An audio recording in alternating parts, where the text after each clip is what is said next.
Devin Gordon, are you a little offended that I gave you this assignment? I love this guy. Are you kidding me? I don't love this guy. Oh my God, I already have to start over. No, we're keeping this in. This is The Tension, Devin Gordon, journalist, magazine writer, one of my favorite writers. Who's written for The Atlantic, The New York Times Magazine, GQ, ESPN, Vanity Fair. I gave you this assignment that is on a couple of levels kind of beneath you. You've interviewed like Nicki Minaj and Jon Stewart. You've interviewed Grimes, Devin. Yeah. And I said, hey, this Johnny McEntee guy. Yeah, but you also sent me to explore a mysterious Trump associate who somehow blossomed into his right-hand man. Of all the people I profiled, he has one of the more unique arcs of anyone I've ever covered. So just describe, Devin, if you could, Mr. Magazine Writer.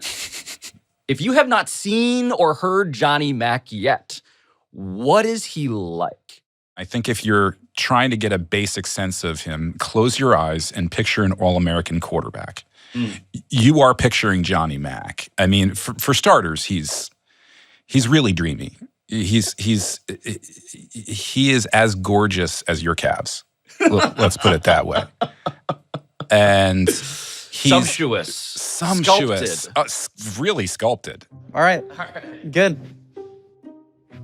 He's very handsome. He's kind of like apparatchik Ken, kind of like a Ken doll in that kind of way. But he's also he's super easy in his own skin. I mean, he showed up wearing like shorts and sneakers.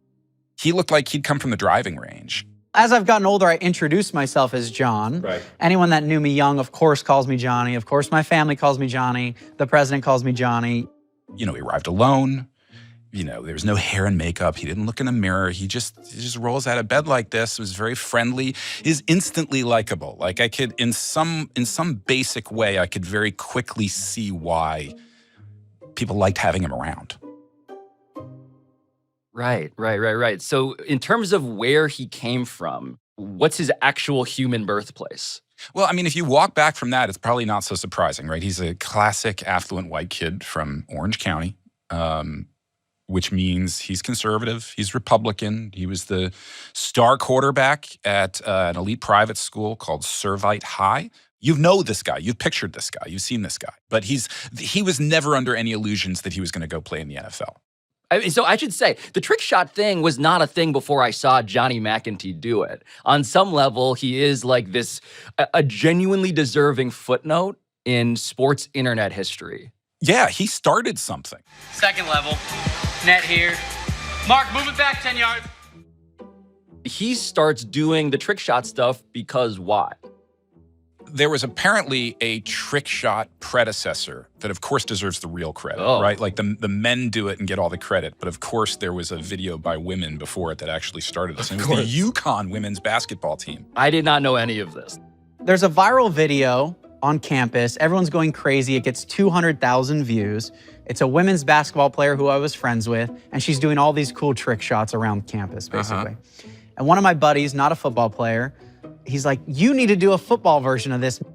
So Johnny and a couple of his buddies who knew that he had this sort of trick shot proficiency decided to sort of make a spoof video of their own as sort of an answer to it. Then, yeah, it was like a Saturday or something in February, I think. We had a lot of free time. We're like, let's go. We had one of those flip cameras at the time. And me and two guys just went around and did that all day. The biggest thing with quarterbacks is if they can make all the throws. So I'm going to try to do it. Blindfold. The last shot where I'm in the arena hucking it, I still have an elbow problem to this day from that, by the way. But this is where also Johnny McEntee gets, it seems like his first taste, I presume, of like cable news juice. Yeah. I mean, there's something innate about his ability to go viral before you even know what the concept of virality is. At the time, a lot of different media outlets were reaching out to the University of Connecticut saying, can we get this guy on? For this kid, it's like shooting footballs in a barrel. Or in a basket.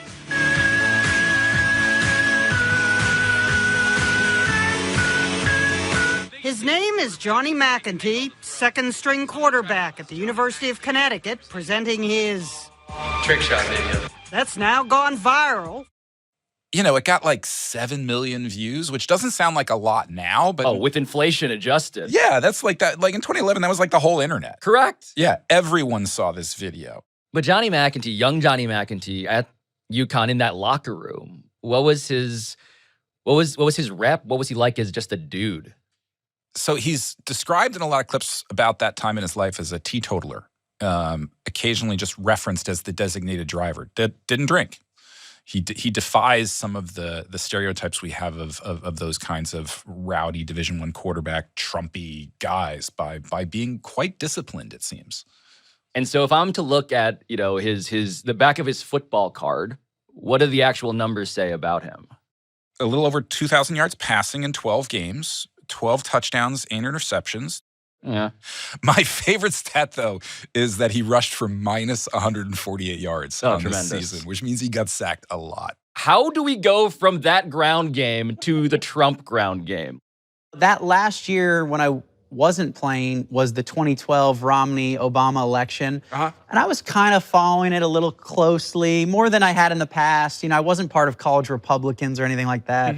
Obviously, the way I grew up, I'm a Republican. I'm from a conservative area. So I was just sort of, thinking about it. I didn't know I would get into it. My girlfriend at the time, though, said, you're going to get into politics. I can tell. What I love about this story, as much as I also am deeply terrified of this story, is the way in which retrospect enables us to say, and the girlfriend obviously was ahead of her time. Yes. She saw something in him. And this sort of new path through politics that obviously leads him to Donald Trump, who, of course, is famous for ripping up the entire rule book about how you do this. Well, himself, Donald Trump, was proto-viral. Proto-viral, yeah. And so you have this guy, this trick shot quarterback who is a kind of like actual quarterback. How does he get into politics if he's just sort of playing footsie with the idea and his girlfriend is the only one who's saying, this is your future? Well, so he goes to New York and he's, sleeping on couches, not really sure what he's going to do. I met a guy at church that worked at Fox. And I was like, wow, well, I'm conservative. I love Fox. I need to get in there. So he kind of pointed me in the right direction. I got an entry-level job. I was working on the digital team. He had referenced that maybe he would have been better off on the TV side. And for the record, I agree, having gazed into his eyes for about an hour. But one of the things that did happen while he was there was that Trump gave his famous campaign announcement speech, infamous campaign announcement speech, where he comes down the escalator. Wow. Whoa. That is some group of people, thousands. One day we're all in our cubicles at Fox and Donald Trump comes on TV and makes his announcement and everyone in the office is laughing. They're like, guy's a clown. He has no chance. It's the most momentous announcement you can make in your entire career. You're like, I want to come in on an escalator. Yeah. It had the total opposite effect on me. I thought he had a great chance, and I knew I wanted to work for him. Why do you think you had the total opposite reaction? All of the issues he was talking about were things the Republican base really cares about and things a lot of the establishment Republicans had forgotten about. When do we beat Mexico at the border? They're laughing at us, at our stupidity. And now they're beating us economically. They are not our friend, believe me. This is refreshing. People are gonna gravitate to this like I was. And not to mention the celebrity and the anti-political correctness. Because I don't need anybody's money, it's nice. I don't need anybody's money. I'm using my own money. I'm not using the lobbyists, I'm not using donors, I don't care. I'm really rich, I'll show you that next time. I was just gravitating towards him. I knew I wanted to be part of it. And then he goes to that and he's just dumbstruck with this sense that I've got to go work for this guy. This is the guy. What does he set out to do that gets him in the door? He's going to go get a job with the Trump campaign come hell or high water. I was just harassing them. Yeah, I got no response. Every day I would go to Fox. I would get in my cubicle. The first thing I would do would be email the Trump for President campaign. Got no response. 2 weeks in, I say, does this place have anyone to check emails? I'll take that job. I'll do it for free. And they responded to this one. And they said, okay, come work for us. One of the 3 people who was working on the campaign finally checked the inbox and said, all right, sure.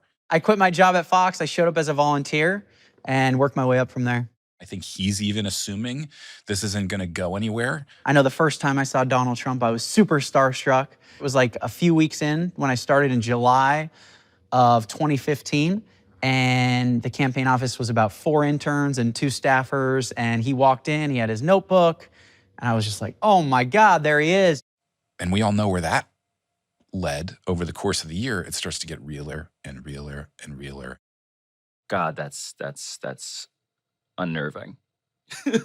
Yeah, I mean, what's to me unnerving and sort of makes you think twice about him is that he saw it. Well, it's a little on the nose now that you frame it that way, that the first viral trick shot quarterback saw how to get this thing exactly where he wants it in a way that most people couldn't. Yeah, it was one of the more, the trick shot viral presidential campaign moments, right? Yes. Where it just, he pulls this move that everybody thinks is crazy, and it works. It works. What's his job? What does he do when he's actually in the door? I mean, he's starting out at the very bottom. The first almost year I worked on the campaign, I was a gopher. I was running around. I was close to the campaign manager, close to the director of advance, close to a lot of the leadership, but not necessarily close to the candidate. But he very quickly ascends the ladder. Going up the golden escalator. Up the golden escalator, yes. Really quickly, maybe skipping a few steps even. It wasn't until summer of 16 when I started traveling with them that I developed a little bit of a relationship. Still not that close, although I was traveling with him every day. It was a familiar face that maybe he felt comfortable with. Why do you think he liked having you around? I like to think I have a calm demeanor, I don't think I get frazzled. He probably liked that. I know he liked central casting. He probably thought I looked the part of what an aide should look like. Trump liked that he looked the part. And I remember thinking, like, this is the only person I've ever heard describe themselves as out of central casting. Themselves. and be totally fine with it. Like, not be like, a little bit insulted, but be glad to just look the part, as look like someone who should have the job of standing next to Donald Trump. Yeah, not the most diverse cast. No, I mean, I would dare say. No, I mean, if you're thinking of the phrase central casting, and what does Trump picture? What does Donald Trump picture when he says central casting? I think we all know what we're looking at. Yeah, a bunch of high school quarterbacks who look like they are leaders to a person who watches American life through like movies from the 80s. Yeah, it's like Republican Barbie and Ken. Yes. Right? That's what we're picturing. And Johnny McEntee very enthusiastically describes himself as fitting that part right out of central casting. And, that was an interesting insight into the unreflectiveness, I think, of the Trump experience. It's just sort of not even questioning what central casting is and why central casting is generally considered problematic.